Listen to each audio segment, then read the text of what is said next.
un fondement de la value, c'est la surprise, c'est la norme sur les marchés. En fait, pourquoi il y a des valeurs qui sont décotées, pourquoi il y a des valeurs qui sont surcotées, c'est parce qu'il y a une certaine irrationalité ou une exagération des marchés.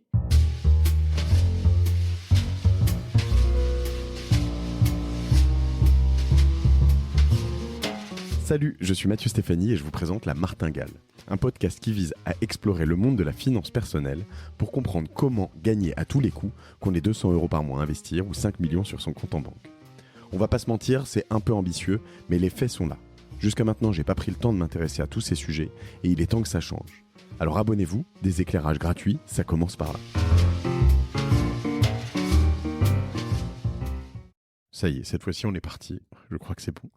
Je suis ravi de recevoir une femme sur La Martingale, on y travaille avec Laura, avec qui je bosse, et j'en ai pas assez, j'en ai déjà parlé par le passé, mais je crois qu'il faut faire attention à ce que la finance soit bien réservée à tout le monde, en tout cas pas réservée aux hommes.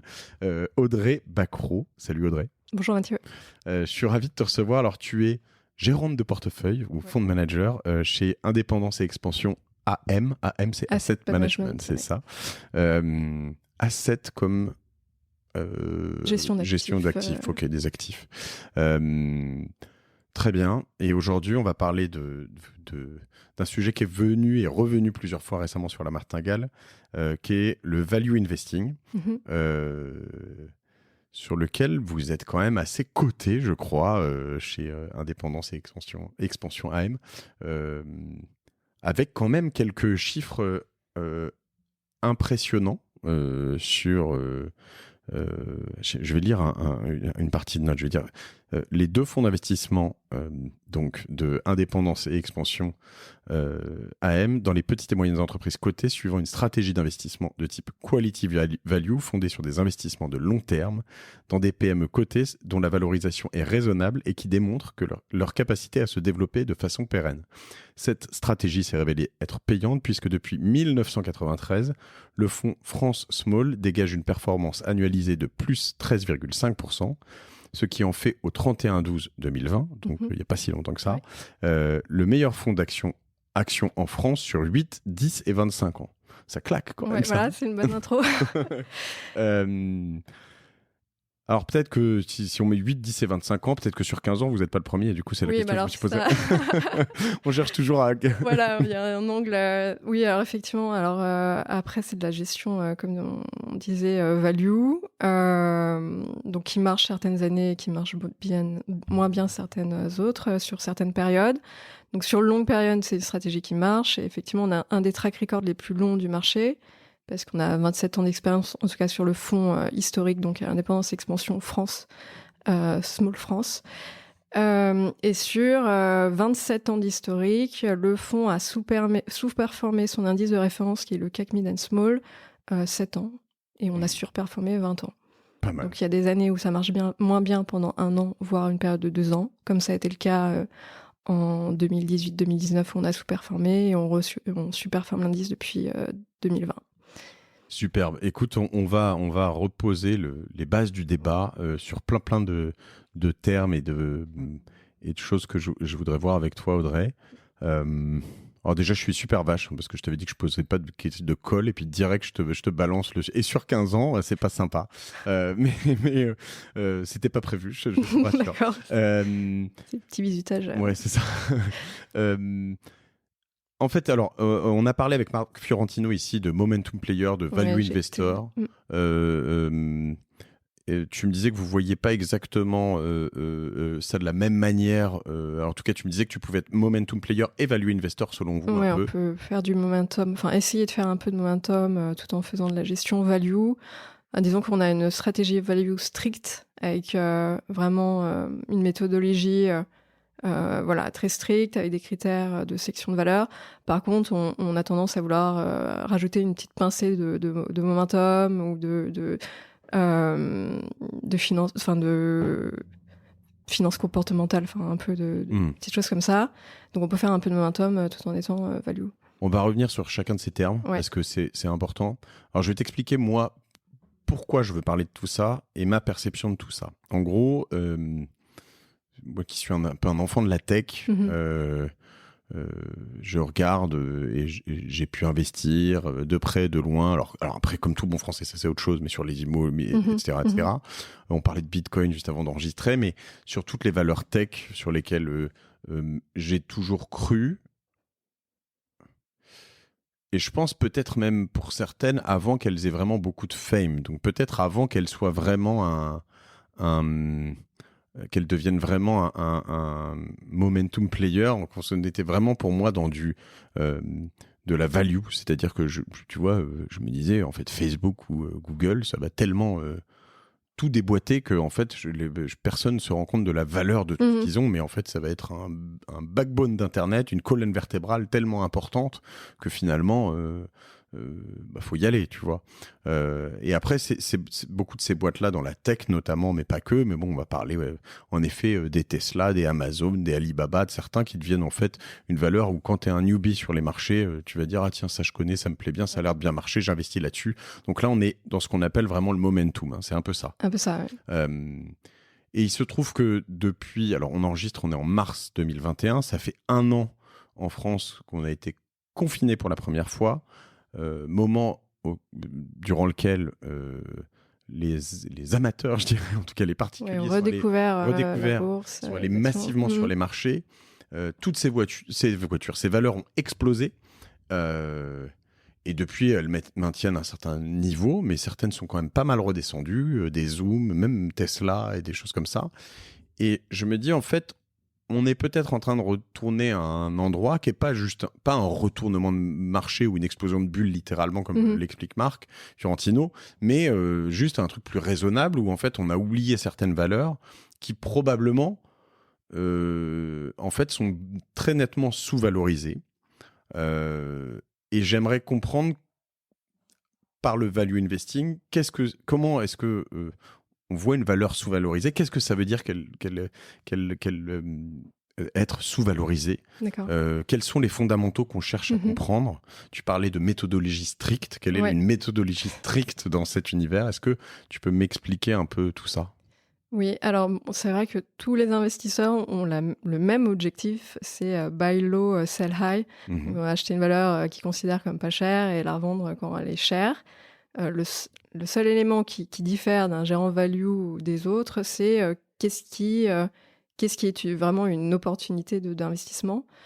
Et un gérant value se base sur des données financières de l'année passée ou de l'année en cours, et donc ne fait pas appel à des prévisions pour trouver des opportunités d'investissement. Donc alors tout le monde va acheter une belle valeur de croissance à un prix raisonnable, hein. Mais si c'est faire appel à des prévisions sur 5 ans, 10 ans, en disant que la société va croître plus fort que la moyenne ou que le PIB. Donc c'est faire appel à des prévisions, et nous on considère juste qu'une opportunité d'investissement, c'est une valeur qui est décotée par rapport à ses données financières, son chiffre d'affaires, son résultat net, ses fondamentaux, mais maintenant. Donc avoir une décote par rapport à l'année qui est en cours sans faire appel à de prévisions. Et c'est ça un gérant value, on considère que l'avenir est incertain, ce qui est un peu logique, qu'on n'est pas capable de faire des prévisions, que la plupart des gens qui font des prévisions se trompent, parce qu'il y a des études qui le prouvent, même des analystes, même les sociétés qui font des plans stratégiques, il y a toujours une marge d'erreur, un pourcentage en fait. Et plus l'horizon est lointain, plus les prévisions sont fausses. Donc on part du principe qu'on n'est pas prophète, qu'on se trompe et qu'il faut acheter une valeur parce qu'elle est décotée. On dit, alors pour reprendre un peu l'historique, c'est Benjamin Graham qui a un peu créé l'investissement value, qui a écrit une bible, l'investisseur intelligent en français, qui a été publié en 1949 et qui a été réédité 4 fois depuis, et qui est vraiment la bible de l'investissement value. Oui. Qui est le mentor de Warren Buffett. Hein, exactement, Warren Buffett, donc, qui est le gérant star que tout le monde connaît, qui donc applique les principes de la gestion value qui avait été énoncés par Graham. Alors, en fait, vous êtes une secte un peu, c'est ça, non? Ouais, on est des ayatollahs de l'investissement value. Il y a assez peu de gérants value, en fait, finalement, ou qui sont purement value, ou qui sont value sur le long terme. Alors, c'est vrai qu'on oppose l'investissement value, il y a aussi l'investissement growth, donc l'investissement dans la croissance. Il y a aussi des gens qui s'appellent GARP, enfin, c'est growth at a reasonable price. Ça, c'est un peu entre les deux.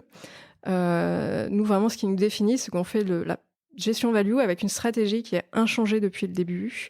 Donc, ça fait 27 ans qu'on s'applique à avoir la même stratégie d'investissement avec les mêmes critères, la même rigueur. Et c'est vrai qu'on a un track record long et donc qui est vérifié. Donc, c'est vrai que nous, on a pu vérifier que notre stratégie marchait sur une longue période. Alors que c'est vrai qu'il y a certains gérants qui changent un peu de stratégie, qui vont être value une année, qui vont changer, qui vont être growth une autre année, enfin, qui essayent de s'adapter un peu à l'environnement.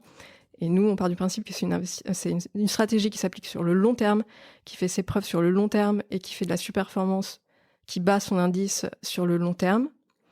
Et voilà, c'est la base de notre stratégie. Alors, c'est assez passionnant, je trouve. C'est très passionnant. Enfin, vraiment, j'en parle beaucoup depuis quelques épisodes parce que ça me permet... Alors, moi, mon approche, elle est de me dire qu'on vient moi-même, à des values, des fondamentaux, des rationnels économiques quand même plus intelligents.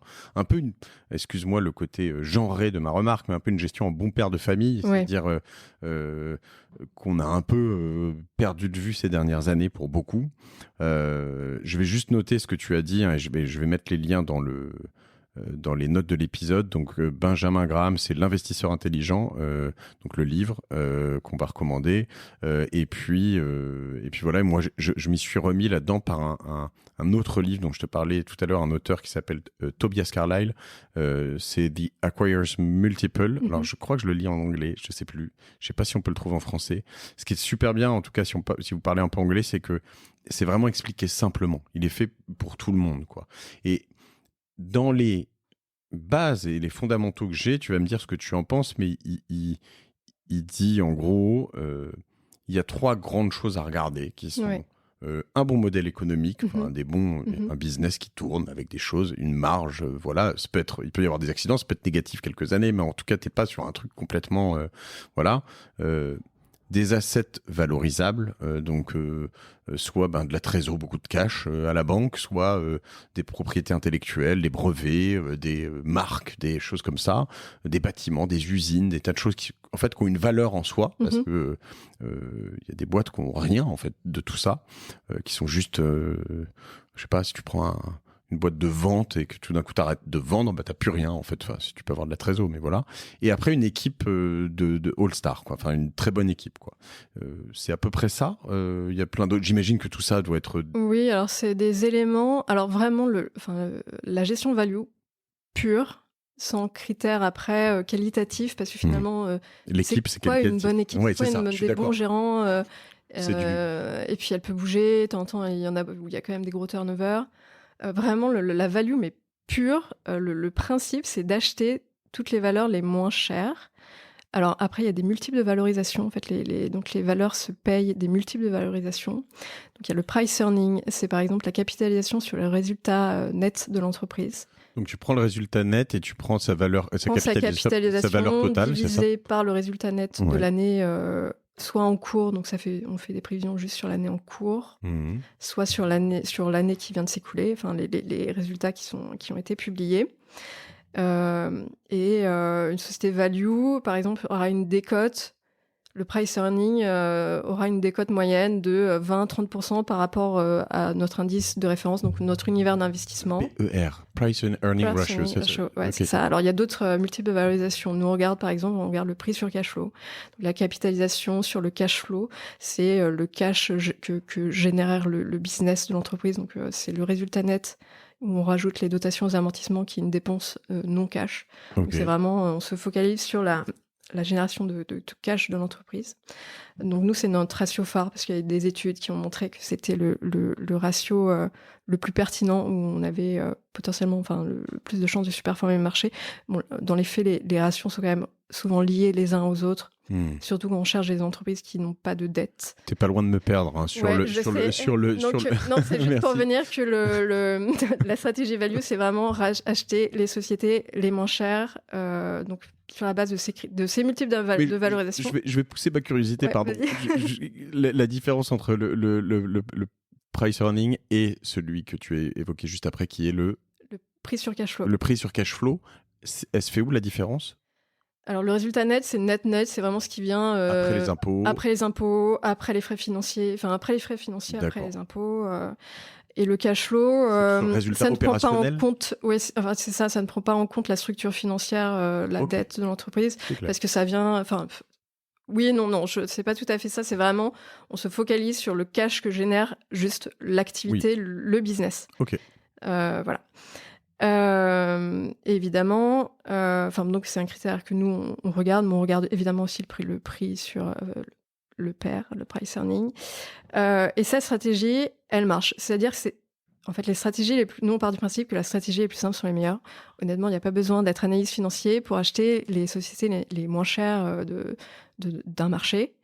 Et cette stratégie, juste acheter les sociétés les moins chères, elle marche statistiquement. Il y a des livres. Il y a un livre qui s'appelle, dont le nom m'échappe évidemment maintenant, mais qui monte sur 40 ans, juste avec des critères quantitatifs. Donc ça, c'est des critères quantitatifs. Si on achète les price earning ou les prix sur cash flow les plus faibles, on va faire une surperformance sur le long terme. Mais tu me dis que... Sans analyser la boîte, juste comme ça. Donc il doit y avoir des algorithmes qui font ça automatiquement pour certaines banques ou certains fonds, j'imagine. J'en sais rien, j'imagine que c'est tout à fait faisable, hein, évidemment. Et nous, on l'a observé, parce que maintenant, c'est vrai qu'avec la data, on a fait backtester les modèles, parce qu'en fait, on a ouvert un fonds européen il y a 2 ans. On savait que le fonds français, évidemment, marchait, que la stratégie marchait, puisque nous, on l'a vérifié en appliquant cette stratégie. Bon, on ne fait pas que sélectionner, on fait une analyse. Il y a d'autres... on fait de la gestion en plus. Mais on a fait backtester sur le marché européen hors UK. Juste, si on achetait juste les sociétés les moins chères d'Europe, est-ce que ça surperformait ? La réponse est oui. Quand juste en backtestant. C'est que tu regardes les 10 dernières années. Tu regardes les 10 dernières années. Si j'avais acheté que les valeurs les moins chères, en faisant une rotation, évidemment, chaque année, en rachetant les valeurs les moins chères, est-ce que la stratégie fonctionne ? Et oui, elle fonctionne. Donc vraiment, en appliquant de manière pure comme ça, cette stratégie, elle fonctionne. Nous, après, on ne fait pas que ça. On fait ce qu'on appelle de la quality value, c'est-à-dire que on regarde d'univers investissable. Donc, admettons, il y a 300 valeurs dans l'univers CAC Mid and Small. On fait que des valeurs small et mid cap, donc petite et moyenne capitalisation. Vous faites que du côté, hein. On fait que du côté. Donc ça veut dire juste, c'est important ce que je dis là. Ça veut dire que si vous nous écoutez, que vous êtes obsédé un peu par ce genre de choses, entre guillemets, c'est accessible à tout le monde. C'est-à-dire que puisque c'est des entreprises cotées, si moi je veux demain me mettre à faire ça, n'importe qui peut. Voilà. La capitalisation boursière, elle est connue, c'est le nombre d'actions fois le cours qui est coté et disponible en bourse. Le résultat net, il est connu parce que les sociétés publient leur rapport annuel. Donc n'importe qui peut aller regarder les multiples et regarder est-ce qu'il y a une décote par rapport aux multiples moyens du marché. Voilà. Je suis sûr qu'avec certains auditeurs, on va faire des algos qui vont faire ça automatiquement. C'est pour ça qu'on dit que nous, on a une analyse en plus. Voilà, ça, c'est la base, c'est sélectionner les valeurs les moins chères. Et après, faire une analyse, sélectionner, évidemment, on n'a pas toutes les valeurs les moins chères, on a 40 valeurs. Et on a un portefeuille qui est concentré, c'est-à-dire que nos 10 premières valeurs, nos 10 premiers investissements représentent 47% du portefeuille. Donc, on fait quand même des paris, si quelque part on surpondère certaines valeurs. Mais la stratégie en elle-même, appliquée simplement, fonctionne. Par rapport à mes principes que je t'ai mis en avant, qui étaient, par exemple, les assets, donc les avoirs, les possessions de la boîte, ça ne les prend pas en considération. Alors si, justement, c'est important, parce que alors il y a la stratégie, là, juste vraiment le fait de regarder que les valeurs qui sont décotées et les moins chères. Après, d'ailleurs, c'est repris dans le livre de Graham. Il faut sélectionner des belles valeurs, parce que c'est vrai qu'il y a des valeurs qui sont pas chères. Les penny stocks. Après, en fait, j'ai regardé le Wood Wall Street, c'est pour ça. Mais... il faut éviter ce qu'on appelle des value traps. C'est des sociétés qui ne valent rien, mais parce qu'il y a des raisons, parce que on va pas dire qu'elles sont pourries, mais elles sont sur des marchés en décroissance. Elles ont d'énormes difficultés. Et le problème, c'est d'acheter ces valeurs-là et qui ne décolleront jamais, où ça va faire que se dégrader. Et donc, c'est un mauvais investissement. Donc, c'est pour ça qu'il faut regarder la qualité de la société. Donc, investir dans les sociétés, si possible, qui ne soient pas surendettées. Comprendre évidemment le business. C'est mieux d'être sur des sociétés qui ont de la croissance, sur des marchés en croissance. Enfin, voilà. Après, c'est pour ça que nous, on dit qu'on fait de la quality value. C'est qu'après, on s'applique aussi des critères de qualité, enfin d'analyse, qui sont aussi des critères quantitatifs, parce qu'on estime quand même que c'est difficile d'avoir une vue juste qualitative. Quand on dit c'est difficile de noter le management, parce qu'il y a beaucoup de gens qui disent nous on investit dans de belles sociétés avec un bon management. Oui, et c'est quoi un bon management? Enfin, c'est difficile de... Ouais, c'est tout le sorte de goodwill ou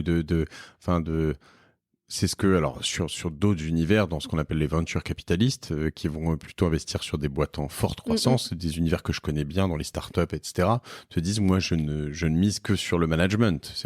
Et alors, donc, c'est très irrationnel dans l'approche, mais souvent, il y a quand même alors des choses potentiellement discriminantes qui vont être soit certaines écoles, des expériences dans des gros cabinets de conseil ou des choses comme ça qui vont te faire dire qu'en fait tu es dans de l'excellence chez les personnes, mais en effet c'est pas toujours si simple à juger. C'est difficile à juger, et puis finalement donc les belles sociétés de croissance, c'est des sociétés qui ont su performer leur marché ou qui ont eu des très fortes croissances sur les 3-5 dernières années, mais est-ce que ça veut dire qu'elles les auront dans les 5 prochaines? Dans les 5 prochaines. Il n'y a pas de théorie de persistance de la croissance. En fait, on n'en sait rien.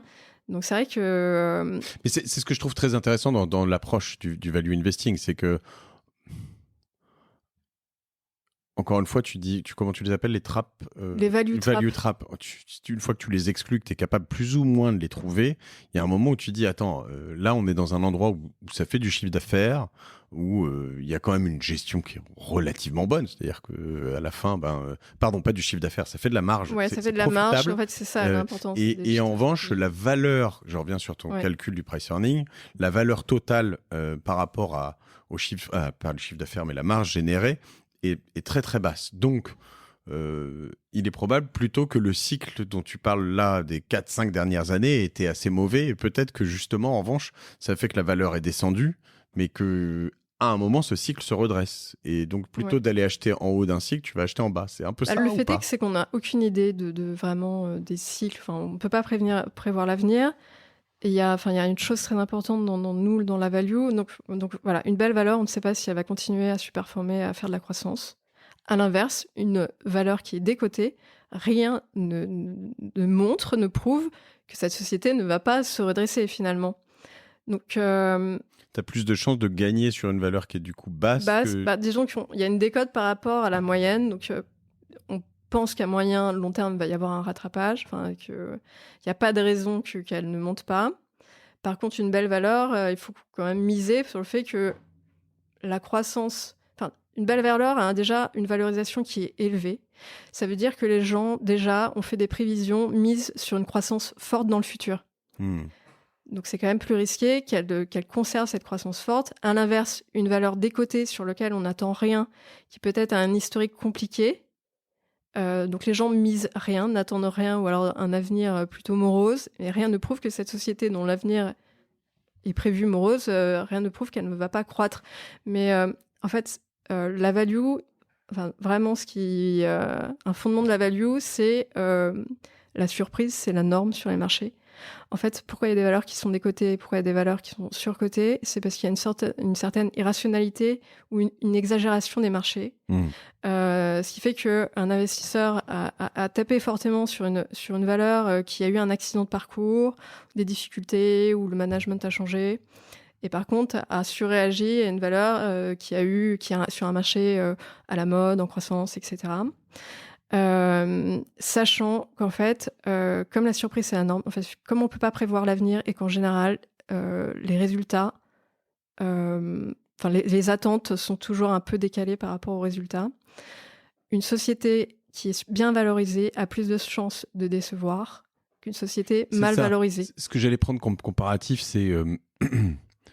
je sais plus, je reviens avec ces Wall Street Bees, tu sais, ces groupes sur Reddit avaient misé sur GameStop. Là, et voilà, et en fait, moi, ma phobie, comme tout le monde, c'est d'être de tous ces pimpins qui arrivent, qui voient une sorte de mouvement, tu dis, tiens, je vais y aller, et puis en fait, t'es tout en haut de la courbe. Ouais, si t'es le dernier à rentrer, voilà, il en fait toujours un dernier avant que ça se retourne. Et même sans être le dernier, c'était dans les 20%, voilà. Et en fait, la stratégie value, si je comprends bien, elle est la même, mais plutôt dans la courbe inversée. C'est se dire comment je réussis à être dans les 20% ou qui sont plutôt en bas. Enfin, en tout cas, en dessous, en tout cas, de la suite. En fait, c'est vraiment c'est jouer sur le fait que une société qui est chère, qui est bien valorisée, donc les gens ont des grosses attentes dessus, elle va publier, elle va sortir des résultats, une publication qui va être un petit peu décevante, et le cours va baisser parce que les gens vont être déçus. Alors que si une société mal valorisée publie une publication moyenne ou un peu décevante, le cours va pas bouger parce que les gens s'attendent à rien, c'était ce qu'ils attendaient. Ça, c'est un signal faible, d'accord. À l'inverse, une société donc bien valorisée qui publie des bons résultats, c'est normal, c'est ce qu'on attend, c'est ce qui est dans le cours, c'est ce que le recours reflète. Oui, donc ça ne va pas forcément monter beaucoup. Alors qu'une société mal valorisée qui sort une bonne publication, le cours va forcément monter beaucoup plus. Donc forcément, il y a quand même plus de chances d'avoir des bonnes publications et d'être agréablement surpris plutôt que l'inverse. C'est passionnant, j'avais pas vu ça sous cet angle. Et alors j'ai forcément un milliard de questions. La première, c'est comment on les trouve. Ça peut être autant Total que où là on parle que de petites boîtes que personne ne voit. Enfin, tu vois, moi je voyais ça plutôt comme ça, alors qu'en fait j'ai l'impression que de temps en temps ça peut être des boîtes du CAC 40, non? Alors ça peut être sur le papier, ça peut être n'importe quelle boîte. Dans les faits, en plus, nous on est sur un univers small et mid cap, parce que pareil, il y a des études, qui ont prouvé que la gestion value marchait encore plus sur ces petites et moyennes valeurs. Pour plein de raisons, notamment parce que le flottant, donc c'est la partie qui est en circulation, qui n'est pas détenue par le management ou des institutionnels ou des gros. Je réexplique juste le flottant. Donc, mettons que toi et moi, on est une société, on en détient 30% chacun, ça fait 60, et il y a 40% de flottant, ça veut dire que les 40% dont je parle sont cotés en bourse. Voilà. Alors, tout est coté, parce que on ne peut pas coter qu'une partie et en garder une autre. L'ensemble est coté. Sauf qu'il y a, par exemple, les dirigeants en détiennent 30%. Ils sont captifs, ils n'achètent pas, ils vendent pas. Voilà. Et le flottant, donc les 70% restants sont en transaction. Voilà, donc ça, on appelle ça du flottant. Et évidemment, les petites et moyennes capitalisations, plus c'est petit, pour peu, en général, il y a quand même beaucoup de valeurs familiales, donc détenues par le management en grande partie, donc le flottant est réduit. Et ces petites valeurs avec peu de flottant n'intéressent pas grand monde. Donc il y a un désintérêt. En plus, les petites sociétés communiquent moins bien. Elles sont moins bien suivies par les brokers, donc c'est les analystes de banque. Elles s'intéressent moins, donc c'est là, en fait, il y a une niche. Et c'est plus facile d'aller chercher des valeurs décotées, bien gérées, qui ont des bons résultats, qui sont sur des marchés en croissance, des valeurs de qualité, plutôt que des big caps qui sont beaucoup analysés, où il y a un poids du consensus, ça veut dire que tout le monde est un peu d'accord sur les prévisions. Enfin, c'est un peu plus difficile d'aller chercher la cote. Exception faite, par exemple, en ce moment, on dit que les banques sont value, elles valent peu cher, et puis alors que c'est des grosses capitalisations. Donc voilà, sur le papier, n'importe quelle société peut être value. Alors, je connais pas ces détails, mais je tape un peu trop sur les banques traditionnelles. J'aime bien ma banquière, et elle me sert beaucoup en tant que c'est une super intermédiaire, etc., sans faire du clientélisme ou mais par moment, moi, en connaissant cet univers un peu et en étant client au niveau aussi pro et perso, par moment, je me dis que ils vont droit dans un mur et qu'ils sont complètement à la ramasse. Mais alors, c'est très opérationnel. Mais en fait, je vois la différence entre certains nouveaux acteurs, néobanques ou banques version 2020-2030, et eux. Et en fait, je me dis, ils sont trop gros, ils sont trop gras. Et ils vont se faire bouffer par et en fait, donc tu vois là, mon gut me dit je n'irai pas du tout là-dedans, ça me donne pas du tout envie, tu vois. Mais peut-être alors nous, je précise, on fait pas de banque, Pas parce qu'on pense qu'elles sont... Voilà, parce que, pour ce que tu dis, juste parce qu'on trouve que c'est très difficile à analyser et que c'est difficile d'appliquer nos critères de valorisation ou d'analyse sur ces banques, sur la banque. Alors, il y a des gens value qui font de la banque, hein. Mais on trouve que c'est très spécifique, c'est complexe. Il y a un poids de la réglementation qui est très lourd, donc on n'en fait pas.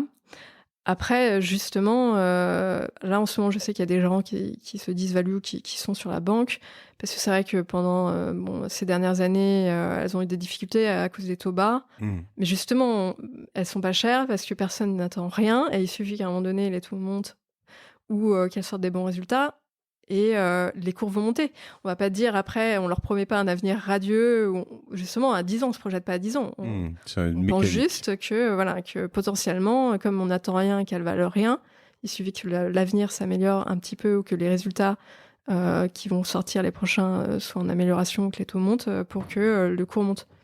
Et alors, ces small et mid cap sur lesquels vous êtes, sans me donner tous vos secrets, mais comment on les trouve? Et ces ratios, price earning, dont tu parlais tout à l'heure, par exemple, est-ce qu'ils sont calculés? Il y a des endroits où ils sont listés dans les, Oui. donc je peux dans un endroit aller sur un site qui me dit dans tes PE, par exemple, donc price earning, me les classer du meilleur au moins bon? Oui, alors après c'est souvent des sites ou des plateformes payantes. Donc si on veut avoir c'est pas sur l'environnement. Bourso ou sur Alors si on peut les trouver, mais alors faut aller les chercher. Faut prendre par exemple tout le CAC Mid and Small et aller chercher une à une pour voir leur price earning, parce qu'effectivement je pense qu'il est connu. Enfin, on le voit sur ces sites. Nous on a des bases de données où on peut faire un screening avec nos critères. Donc les prix sur cash flow. Bon, en fait, ça dépend, inférieur à 30% par rapport à la moyenne du marché. Après, on applique d'autres critères, justement, pour aller chercher la qualité. C'est-à-dire qu'on cherche que alors là, c'est un terme technique, des retours sur capitaux investis supérieurs à 10%. Ça veut dire les sociétés qui investissent dans la croissance. Des sociétés qui sont capables d'investir de manière pérenne dans leur croissance. C'est-à-dire elles investissent et elles ont un retour sur investissement supérieur. Et nous, c'est notre critère pour essayer de trouver des sociétés qui vont croître. Parce qu'évidemment, quand on investit dans des rochers élevés, a priori, c'est des sociétés qui vont continuer de croître. Enfin, nous, c'est un critère de qualité très important, et c'est même un des critères fondamentaux dans notre sélection de valeurs. Donc c'est pour ça qu'on fait de la value et qu'on dit qu'on fait de la quality value, c'est-à-dire qu'on essaie de chercher les valeurs de qualité. Donc, Par exemple, plutôt que de distribuer des dividendes, ils vont décider de... Je dis un truc comme ça, mais je sais pas, il y a 10 millions. Plutôt que de distribuer les dividendes, je vais investir cet argent dans ma croissance, et là vous regardez un peu la rentabilité de cette croissance, enfin ce genre de... Oui, alors on peut dans le détail, peut-être pas trop loin, mais... Oui, alors dans les faits, on peut distribuer des dividendes et allouer une partie du cash justement dans la croissance, dans l'investissement. C'est vraiment... le ratio, ça permet de déterminer les sociétés qui investissent de manière pérenne et rentable dans leur croissance. Et alors je ne vais pas entrer dans le détail forcément du calcul de ce ratio, mais nous, c'est un critère qu'on applique. On recherche aussi les sociétés qui ne sont pas endettées et des sociétés qui sont rentables, c'est-à-dire qu'elles ont une marge opérationnelle supérieure à 5%, parce qu'on évite les sociétés qui perdent de l'argent en bas de cycle. Ok. Et là, je sens c'est-à-dire que quand ça cartonne, tu gagnes beaucoup. Quand ça ne marche pas, tu perds pas. Si possible. Mais alors, c'est vrai qu'on l'a vu cette année, normalement, nous, on a une quarantaine de valeurs en portefeuille. Cette année, normalement, donc l'année a été très difficile. Il y a des sociétés dont le chiffre d'affaires a baissé de 30%, 20%. On en aura une, normalement, sur les 40 qui va perdre de l'argent cette année. Et encore, elle est sur un exercice à cheval. Enfin, elle n'est pas sur un exercice calendaire. Donc voilà, c'est d'éviter... nous, ça nous permet aussi de voir par ces critères un peu quantitatifs les sociétés qui sont bien gérées et qui sont assez flexibles pour faire mettre en place des économies de coûts quand le marché dégringole, et pour éviter justement les sociétés en perte où les ratios ne veulent plus rien dire, parce qu'on ne peut pas valoriser une société qui est en perte. Les critères ne veulent plus rien dire. Et je ne sais plus quelle était où tu voulais, où je voulais en venir. J'ai toujours 12 000 trucs. Je te demandais comment les trouver, comment analyser. Oui, alors justement, voilà. Nous, on fait un screening. On a des plateformes avec des bases de données, donc on applique nos critères de sélection. Donc bon, là, je vais partir juste sur le CAC Mid and Small. Donc, il y a environ 300 valeurs cotées. CAC Mid and Small, c'est donc... Les petites et moyennes capitalisations. Donc, c'est notre univers de prédilection, d'investissement sur le fonds français. Combien de sociétés? 300? Donc, il y en a 300 environ. Il y en a que je connais. Comme ça, il y en a des très connus. Où je parle au-delà de valeurs financières. J'imagine qu'il y a des marques ou des boîtes qu'on connaît tous et qui sont là-dedans. Parrot. Oui, alors à la télé, il y a Trigano. Enfin, il y a des... Oui, après, je sais pas les connaissances, mais oui, il y a des valeurs... Il y a des valeurs qui ont 1 milliard de capitalisation, donc elles sont connues, elles sont grand public. Et il y a des toutes petites valeurs assez confidentielles qui font 20 millions de capitalisation et qui sont pas trop connues. Donc nous, on appliquait ces critères de sélection de valeurs, donc un prix sur cash flow inférieur au moins de 20% à la moyenne, donc on va dire inférieur à 7 fois le prix sur cash flow. Une marge opérationnelle supérieure. Le prix sur cash flow. Ouais, c'est en fait, inférieur à ça. comme c'est relatif, donc ça dépend vraiment des périodes. Si on est sur une période de hausse forte, en 2017 par exemple, la bourse avait beaucoup monté, donc c'est sûr que trouver des prix sur cash flow inférieurs à 7, il y en avait très très peu, hein. Tout était... On disait voilà, que tout était survalorisé, tout était cher. Il y a des périodes justement où il y a eu un crack, où la bourse a baissé, et là c'est c'est beaucoup plus facile de trouver des valeurs à 7 fois le cash flow. Donc c'est relatif, hein. On cherche les valeurs les moins chères par rapport à une moyenne, avec donc un retour sur capitaux employés supérieur à 10. Et qui ne sont pas endettés. Et donc, en général, on a une 60aine de valeurs qui en ressort, donc assez peu, hein, finalement. On passe de 300 à 60. Et sur les 60, on fait après une analyse financière traditionnelle, c'est-à-dire qu'on fait des modèles de valorisation, on fait quand même des prévisions à 3 ans, mais raisonnables. On rencontre le management, on analyse les sociétés, on lit les études de broker, voilà, on fait de l'analyse financière classique. Et à partir de là, on en ressort une 40aine de valeurs. Donc on est investi en général dans 40 sociétés.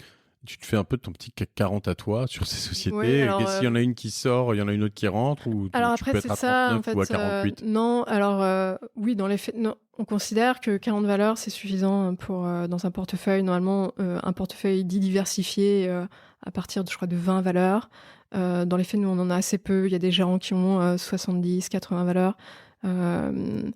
Après, on considère que quand même, on peut surperformer notre indice, finalement, que s'il y a des valeurs qui se détachent. C'est pour ça que j'ai dit qu'on est un fonds concentré, c'est que les 10 premières valeurs, elles représentent 47% du portefeuille. Okay. Et que les premières valeurs, la première ligne peut valoir aussi 7%, 10% du portefeuille en fonction des périodes.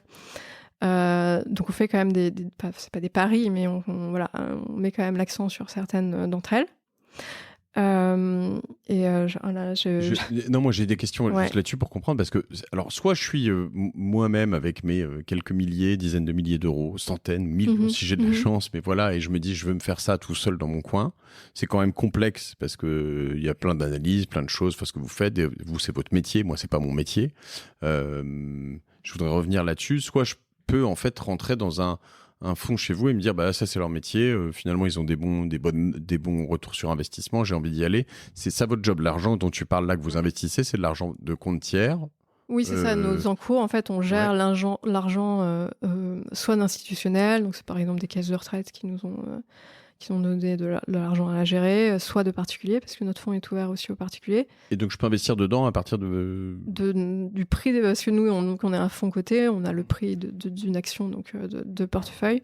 Donc vous pouvez, n'importe qui peut acheter une action d'un de nos portefeuilles. C'est un fonds ouvert, coté quotidiennement pour le fonds français, où les gens peuvent rentrer et sortir moyennant des frais de gestion ou des commissions de surperformance. Donc c'est un fonds ouvert. Donc je vais sur votre site et j'ai les fonds, ou je vais sur Boursorama et je les trouve. Oui, par exemple. alors bon après, le fonds est éligible au PEA, donc on peut investir via un PEA. On peut aussi le mettre dans certaines, en assurance vie. Voilà, il y a plusieurs. Mais n'importe qui peut acheter des actions de notre fonds.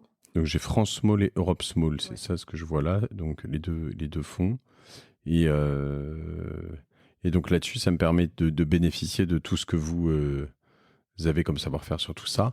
Et si je devais le faire tout seul, donc je mettrai les liens à différents endroits, si je devais le faire tout seul, est-ce que ça peut se faire un peu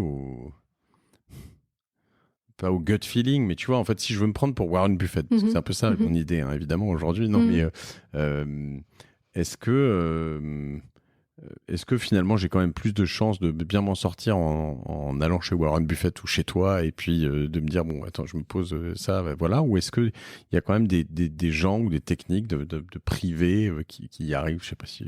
Ah non, alors il y a des particuliers, des investisseurs qui parce qu'on regarde un peu, il y a des forums justement d'investissement et des gens qui connaissent très très bien les valeurs dans lesquelles on est investi, qui les suivent depuis longtemps.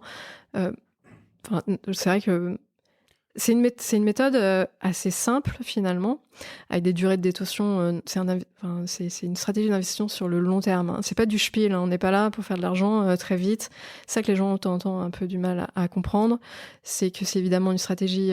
Nous, on investit 100%. J'adore ces termes. Oui. On est investi 100% en actions. C'est-à-dire qu'on ne fait pas de market timing, on n'a jamais de cash. On considère que on est là pour faire pour faire ce qu'on doit faire. Donc, on est investi à 100%. Ça veut dire que tu n'as pas d'argent dispo. Si tu veux acheter une valeur, tu vas devoir en vendre une autre.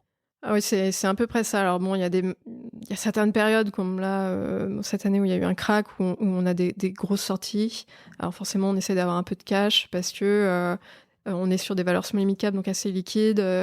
Vendre, ça peut prendre du temps, ou alors sinon, il faut taper un petit peu sur les cours. Oui, parce que je reprends, mais oui, comme c'est des petites boîtes, si tu vends 5% du capital, tu vas faire baisser le cours big time. Quoi. Oui, et puis à l'inverse, nous, on rentre progressivement sur on se fait des positions progressives quand on a une idée d'investissement.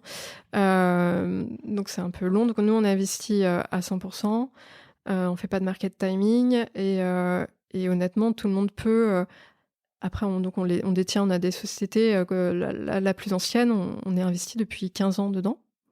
Et en général, on a une durée moyenne de détention de 5 ans. Ouais, c'est énorme. Et donc, tu peux avoir des grosses valorisations. Enfin, tu peux avoir du moins 20, moins 30, plus 20, plus 30 sur la même. Oui. Ça va pas Alors, forcément. c'est marrant, c'est parce que c'est vrai que c'est une stratégie finalement. On s'est rendu compte chaque année, en général, c'est une ou deux valeurs qui fait la surperformance. Les autres font plus ou moins l'indice. Mais c'est d'où l'intérêt quand même de surpondérer du coup certaines valeurs et qu'on fait quand même des paris. Donc c'est pour ça qu'on a des critères de sélection, donc je disais stricts, et on a des critères de gestion aussi qui sont rigoureux. Et vraiment, ce qui est important, nous, ce qu'on considère comme important quand on fait de la gestion value, c'est de conserver les titres qui montent. Ça, pour moi, c'est très important de ne pas vendre trop tôt. Alors nous, évidemment, comme on a des critères de valorisation, quand une société devient trop chère, on l'écrète.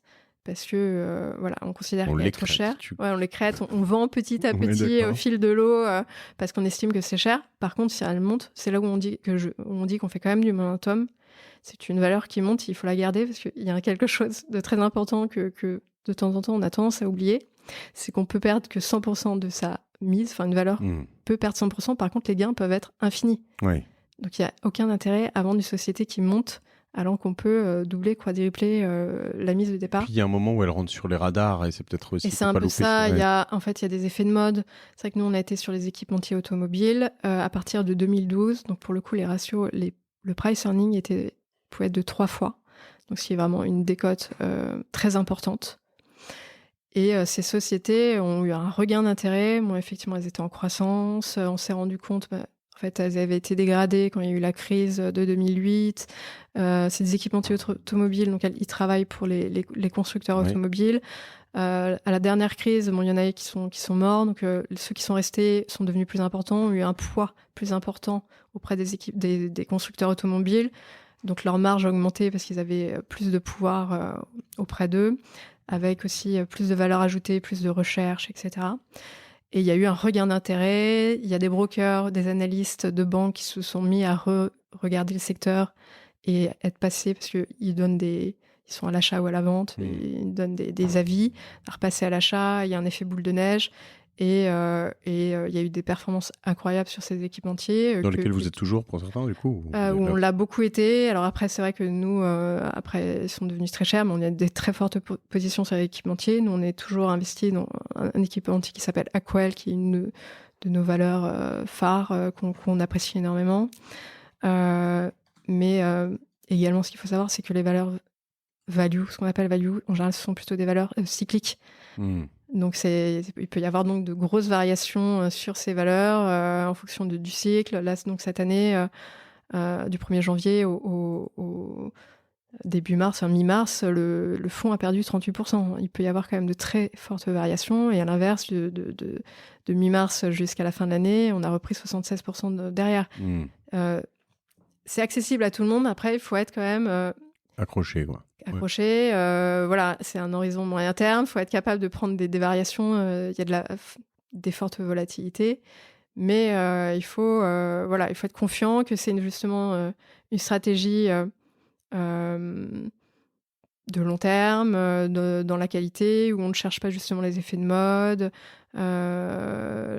les valeurs phares, les valeurs stars. Et c'est pour ça qu'il y a assez peu de gérants value, parce que finalement, on ne vend pas, on ne dit pas qu'on va trouver les valeurs stars de demain et que ça va être incroyable. C'est pas sexy, quoi. C'est pas sexy du tout. Nous, on investit dans les valeurs peu chères, qui ont connu des difficultés dans le passé, qui n'intéressent pas forcément, ou sur des secteurs pas très sexy. Il y en a qui font des barquettes en plastique. Il y a un peu de tout. Mais, ça peut être intéressant si tu aimes ce genre de truc, mais c'est vrai que finalement, tu te dis vaut mieux vous le déléguer parce que.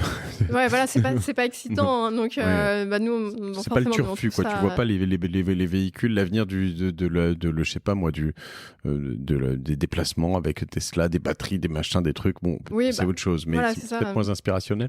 Après, moi, j'ai en tête, que ce soit chez Warren Buffett ou d'autres, et même les livres que je lisais, dont je parlais tout à l'heure, là, The Acquirers Multiple, le côté implication un peu dans le business. C'est-à-dire, tu dois aller à des conseils d'administration, tu dois montrer... il y a un truc où tu dois essayer de voir les gens... peut-être donner ton avis, défendre des intérêts, etc., dans le value.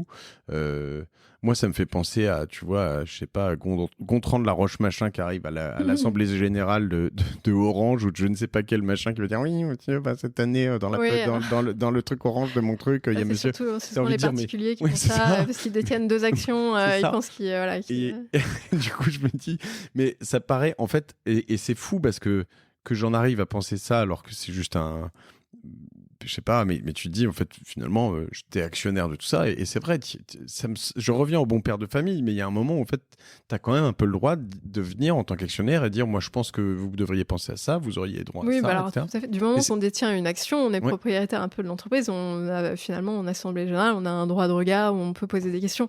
Qu'est-ce que tu en penses de tout ça, toi ? Est-ce que ça fait partie du value, ou est-ce que il y a des boîtes dans lesquelles vous allez jamais aux assemblées ? Est-ce que vous allez à toutes ? Alors on assiste aux assemblées, on vote aux assemblées. Après, c'est vrai comme on s'inscrit sur le long terme et on rencontre les sociétés au moins 4 fois dans l'année qui présentent leurs résultats lors de forums. Et comme il y en a certaines qu'on suit depuis 10 ans, 20 ans, on les connaît bien. L'intérêt, quand même, c'est de connaître le mieux possible les sociétés.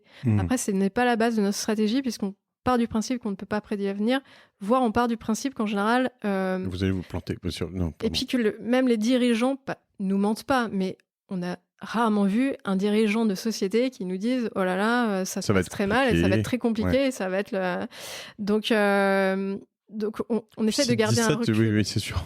T'as pas envie. Mais le but, c'est quand même de les connaître le mieux possible. Et puis, c'est un devoir. Et puis, c'est l'intérêt aussi du métier. Et puis, pour donner c'est vrai que beaucoup de gérants disent j'analyse la boîte, on connaît très, très bien les sociétés, on connaît bien l'activité, on connaît bien les concurrents, les marchés. c'est quand même c'est un travail de long terme. On considère quand même que pour analyser une boîte, il faut au moins 1 mois. Dans les faits, il y a quand même, je crois, 200 jours ouvrés par an. En général, on a environ entre 50 et 70 valeurs en portefeuille. Il y a des taux de rotation, en général, la moyenne c'est supérieur à 30, donc les gens tournent quand même les portefeuilles un peu chaque année. Dans les faits, si on donc ramené à 200 jours ouvrés par an, on peut analyser les boîtes que 2 jours et demi. On ne peut pas se dire être connaisseur ou avoir tout compris d'un marché, d'un secteur, de la réglementation si on ne s'inscrit pas quand même dans le long terme. C'est pour ça qu'on est des investisseurs quand même de long terme. Parce que le but, c'est de connaître. Donc, dire qu'on va détecter les valeurs qui vont être phares, qui vont être des stars, parce qu'on a tout compris nous, on considère que quand même, il vaut mieux être humble, qu'on ne connaît pas l'avenir. Donc, c'est pour ça qu'on se raccroche à des critères très quantitatifs, plutôt que de dire on a tout compris et on va détecter les stars. Et c'est vrai qu'on parle de value trap. On parle rarement de growth trap, de sociétés qu'on pense être en croissance et qui vont faire un bid 1 an après, ou finalement il y a un concurrent qui va arriver sur le marché, ou il va y avoir un changement de réglementation. C'est vrai qu'on dit toujours attention, les valeurs qui est poubelle, qui valent rien, qui valent jamais rien, qui vont aller à la casse. À l'inverse, il y a quand même des sociétés en croissance et on pensait qu'elles avaient un avenir radieux et ça s'est pas passé comme prévu. L'inverse est totalement vrai aussi. Je vais bientôt clôturer cet épisode, mais je voudrais quand même voir avec toi 2-3 petites choses par rapport à... Alors, il y a le côté très, moi, qui m'intéresse, c'est le côté très rationnel, comme tu le dis, calculé. Quand est le bon moment pour vendre? Parce que toi, tu sais que le bon moment pour acheter par rapport à ton PE, tu me disais, il ne faut pas vendre trop tôt. Et en haut, c'est infini. Donc, tu vas écréter, j'ai bien compris. Mais à quel moment... J'imagine qu'il y a un moment où tu n'achètes plus, parce que tu dis, voilà, le prix, là, est bien. Mais en effet... moi, je pense que pour moi, le plus dur, en fait, une fois que j'ai compris tout ça, ce serait de me dire, bon, bah, ok, je suis dans ce machin. C'est bien, ça monte. Mais en fait, moi, je sais pas vendre. Enfin, je sais vendre un appart, une voiture, mais je sais pas vendre une action. Je suis très mauvais là-dedans. Ouais, alors c'est vrai que c'est compliqué. Et puis après, ça fait partie des biais comportementaux. Parce que c'est vrai que c'est justement, on essaye aussi de regarder ça. Finalement, on est souvent amoureux des valeurs qu'on détient. On les aime bien. On connaît les managers. Et c'est difficile de vendre. Alors c'est pour ça qu'on se rapproche, nous, à nos critères nos ratios de valorisation. Donc à un moment donné, quand on estime que c'est trop cher, parce que c'est devenu au-dessus de la moyenne du marché, c'est là où on se dit qu'il faut vendre petit à petit pour continuer de profiter de cette hausse, c'est pour ça qu'il faut s'alléger au fil de l'eau pour pas être trop violent, parce on va peut-être on va peut-être plus capter de la croissance et c'est dommage parce que quand on vend une société, on considère quand même qu'on est capable de trouver un truc plus intéressant, enfin un investissement plus intéressant derrière, ce qui n'est pas dit. Donc c'est pour ça qu'on conserve les valeurs à la hausse et à l'inverse, on ne conserve pas des valeurs qui sous-performent le marché. Il vaut mieux vendre parce qu'elles sous-performent, parce que de temps en temps, il faut quand même se dire que ok, la société est pas cher. Nous, on pensait que c'était une opportunité d'achat. Néanmoins, elle sous-performe. Il y a peut-être quelque chose qu'on n'a pas compris, qu'on n'a pas analysé. Il faut comprendre quand même que surtout sur les small et mid-cap, il y a des gens qui connaissent très très bien les valeurs, voire qui y travaillent. Enfin, il y a le poids quand même des particuliers, des gens du marché, des concurrents qui analysent certainement mieux que nous. Donc, il y a un truc qu'on n'a pas compris.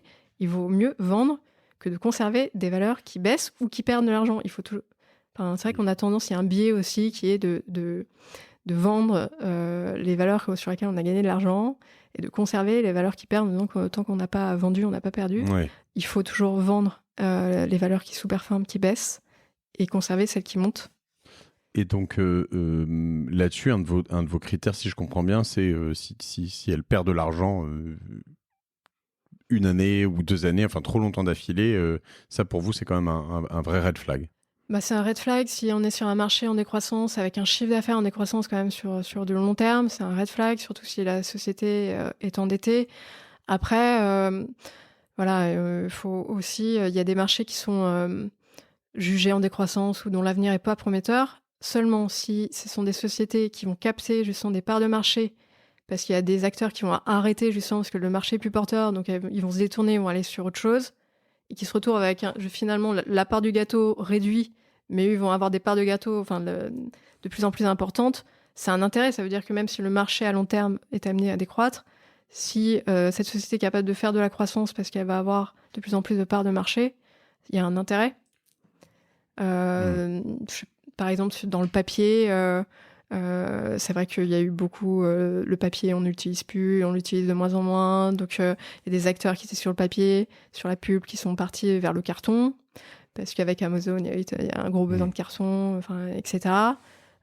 Rester dans le papier peut avoir un intérêt, parce qu'évidemment, s'il y a des gens qui se détournent et qui se sont convertis au carton, finalement, même si c'est un marché qui est amené à décroître, sur le long terme, il ne faut pas non plus que ça se dégringole d'un coup, et il peut y avoir encore un avenir plutôt chouette. C'est un exemple, il y a d'autres valeurs comme ça, ou des marchés plutôt stables, où les sociétés s'en sortent très bien, et comme elles se retrouvent presque seules sur un marché, donc elles peuvent augmenter leur prix, et donc leur marge va augmenter, ils vont générer plus de cash. Voilà, alors effectivement, c'est pas très sexy, hein, on n'est pas sur des trucs digital, c'est pour ça qu'on... Voilà. C'est sûr que ça alimente moins les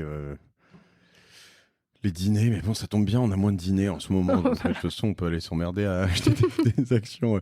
Non, c'est vrai que c'est les typologies d'industrie dont tu parles, comme ça, c'est peut-être que ça... Mais à la fois, je trouve que c'est intéressant de voir comment ça peut être retourné, etc. C'est vrai que moi, je voyais aussi dans la proche Warren Buffett qui est dans des valeurs comme Coca ou comment ça s'appelle American Express depuis 20, 30, 40 ans. Warren Buffett n'est pas tout à fait value. Hein. Il est quand même dans du Apple. C'est pour ça qu'on dit qu'il y a des gens qui se disent value, et dans les faits, quand on regarde les portefeuilles... C'est vrai, mais il est jamais allé ni dans du Google, ni dans du Facebook, ni dans des choses comme ça, parce que ça, pour lui, ça... semble-t-il qu'il comprenait moins, notamment. Alors peut-être que c'est juste une question de génération aussi, c'est possible, hein, mais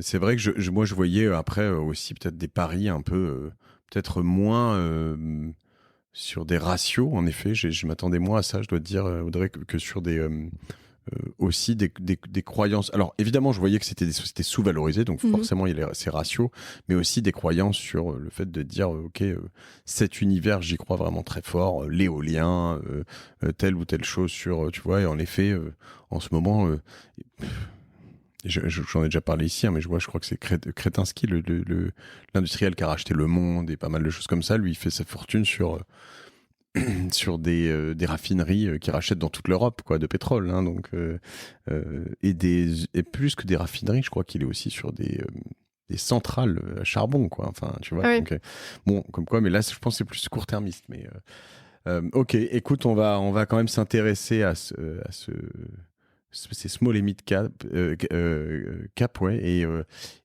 et on va pas rentrer sur le niveau européen, ça doit commencer à être sérieusement technique là-dessus. Alors, à part que tu as toujours les mêmes ratios, j'imagine. On développe exactement la même stratégie, donc c'est la même méthodologie, sauf que l'univers est évidemment plus gros, hein, parce que c'est l'Europe, on exclut le Royaume-Uni. Donc il y a plus de valeurs évidemment à analyser. Donc, mais c'est vous êtes exactement sur 40 valeurs aussi, ou du coup vous agrandissez? Non, on a aussi 40 valeurs. Bon, on a aussi une bonne partie de valeurs françaises, hein, parce qu'il y a, c'est quand même notre univers de prédiction, et justement, on a quand même parce qu'on considère quand même qu'il faut connaître un minimum les valeurs, on a un bon historique dessus, mais c'est la même stratégie, et on essaye d'appliquer le même bon sens pour de gestion, tout pareil. Très bien. Écoute, passionnant. Moi, je pense que voilà, l'intérêt pour moi de ma curiosité sur cet univers était vraiment de me dire, dans ce moment où il y a potentiellement des bulles, peut-être que le value est à bon endroit. Mais en plus, c'est tout à fait exact ce que tu dis. Alors, c'est vrai qu'il y a eu un désintérêt de la value quand même. On dit que la value a sous-performé ces 10 dernières années. Si on enlève la banque, je suis pas sûre que ce soit tout à fait vrai. Mais enfin, c'est vrai que, en tout cas, ces 3 dernières années, les gens misaient beaucoup. Enfin, c'était les sociétés les plus chères qui ont su performer le marché, avec un peu des phénomènes de bulles sur certains secteurs, sur toutes les sociétés green notamment, ou en très forte croissance. Et celles qui ont très bien marché aussi cette année, hein, celles aussi qui sont décorrélées aux effets de la crise. Mais depuis la fin de l'année, on voit un regain d'intérêt sur la value, sur les valeurs donc les moins chères. Et finalement, nous, on espère, en tout cas, c'est ce qu'on observe, qu'il va y avoir justement que l'année 2021 sera une année plus value. avec un retour justement sur ces valeurs décotées. Et nous, notre intérêt justement, la value, c'est de se tenir à l'écart des bulles et des effets de mode et qui forcément sur le long terme se dégonflent. Et c'est vrai que on dit que les valeurs sont pas sexy, les valeurs value, ce qui est pas tout à fait vrai, hein, parce on a été fortement investi dans des valeurs digitales ou en tout cas de services informatiques, tout simplement parce que effectivement elles sont cycliques, donc elles vont devenir chères. Après le cycle il va y avoir une décroissance, elles vont redevenir moins chères. Donc ce n'est pas forcément des valeurs qui sont pas très intéressantes, enfin jugées comme sans intérêt. On peut aussi se trouver sur des valeurs de croissance, parce que toutes les valeurs de notre portefeuille étaient en croissance quand même sur ces 10 dernières années, si on met à part l'année 2020, ou des valeurs digitales qui peuvent être parfois pas chères. Et on rentre dedans et on monte et on ressort quand d'autres personnes qui pensent que l'avenir sera radieux rentrent dedans. Mon gut feeling, mon intuition n'était peut-être pas si mauvaise. Se tenir, j'ai noté, à l'écart des bulles grâce au value investing, mais en revanche, j'imagine que vous prenez cher quand même sur les années où ça tape, enfin, je veux dire, où il y a des crises. C'est pas, oui, bien sûr, on peut prendre très cher, justement, c'est ce que je disais. On a quand même perdu 38% en 3 mois. On peut prendre très cher parce que si on est investi à 100% et qu'on est sur des small caps où il n'y a pas de liquidité, donc quand les gens sortent de la bourse, on prend très cher parce que les variations peuvent être très fortes. Vraiment, hein, on ne passe pas à travers. Normalement, là, et ça va, tu dors à ce moment-là ou... Justement, on dort parce qu'on croit à cette stratégie qui a été validée quand même sur une longue période et qu'on sait que ça va finir par remonter, qu'il y a des irrationalités, que les gens surréagissent et puis et on voit ça surréagit en effet inverse. Finalement, il y a eu une remontée quand même de tous les cours de bourse, alors que finalement, on peut pas dire qu'on ait beaucoup de visibilité sur 2020, sur les années prochaines, mais c'est vrai c'est juste qu'il y a des variations, que c'est un peu les montagnes russes, mais que sur le long terme, normalement, la stratégie marche. Il faut juste regarder un horizon loin. Et c'est vrai que les investisseurs sont souvent un peu myopes, ils regardent souvent le court terme et surréagissent. Il faut être patient et tenace. Écoute, merci pour tous ces éclaircissements. Merci pour ton invitation. On te suit sur LinkedIn, par exemple ? Oui, j'ai un profil LinkedIn, on a un site internet. Très bien. Réseaux sociaux, Audrey Bacro. Et puis, en effet, on va sur le site. On le trouve. Alors, j'étais dessus. Je vais reprendre l'adresse. Tu peux m'aider parce que je suis en train de la perdre. Du site internet. Oui, du site internet. C'est indépendance-expansion, je crois, .com. Enfin, si on tape juste indépendance expansion AM, on arrive directement sur le site internet, je pense. Oui, c'est ça. J'étais en train parce que j'ai des notes un peu partout et en effet, je l'avais ouvert quelque part, je ne le retrouvais pas. Mais voilà, les tirets indépendance et expansion.com avec des tirets entre indépendance et expansion. Et puis voilà, on peut suivre les valeurs un peu partout, là où vous êtes habitués. Nous, on est très transparent, justement. On part du principe que comme on applique une stratégie, on n'a rien à cacher. Donc, on a des rapports mensuels où on a l'intégralité des valeurs qui sont citées. Alors, on ne donne pas toutes les pondérations, mais en tout cas, on donne aussi les pondérations des 10 premières. Ok. Vraiment, on se veut transparent. C'est l'intérêt de notre méthode, c'est que c'est...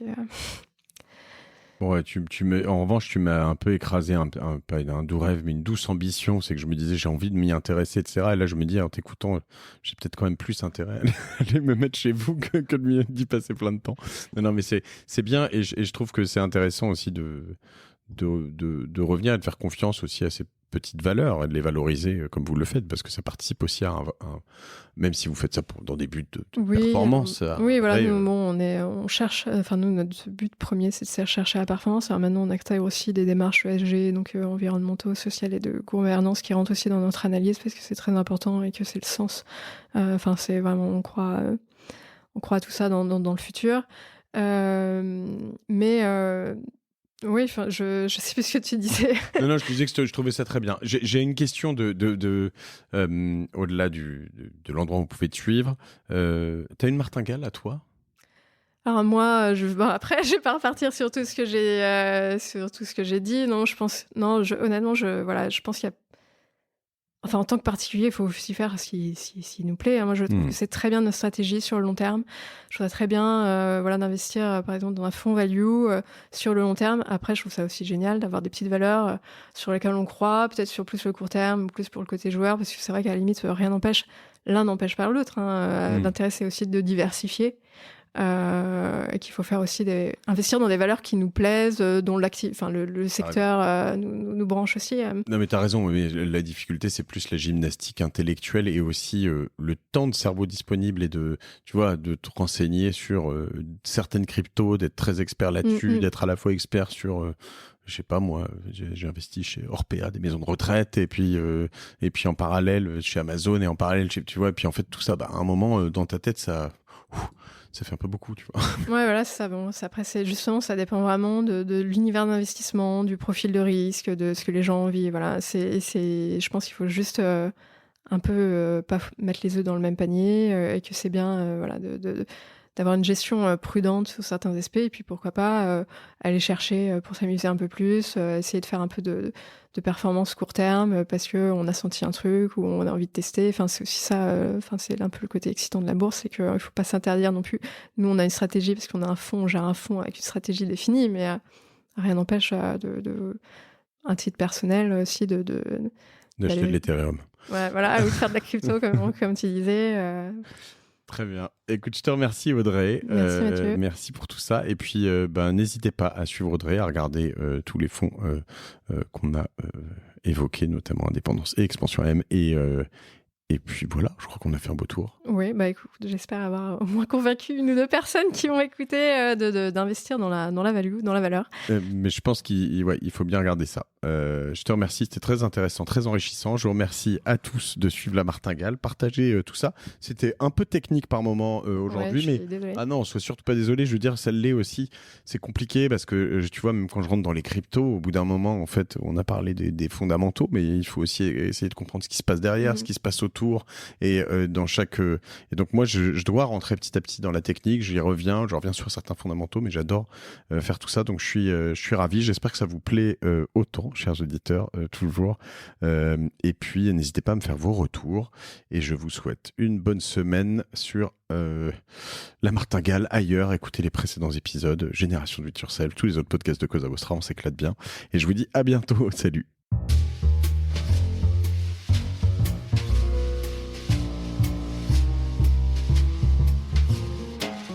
Merci d'avoir écouté La Martingale jusqu'au bout.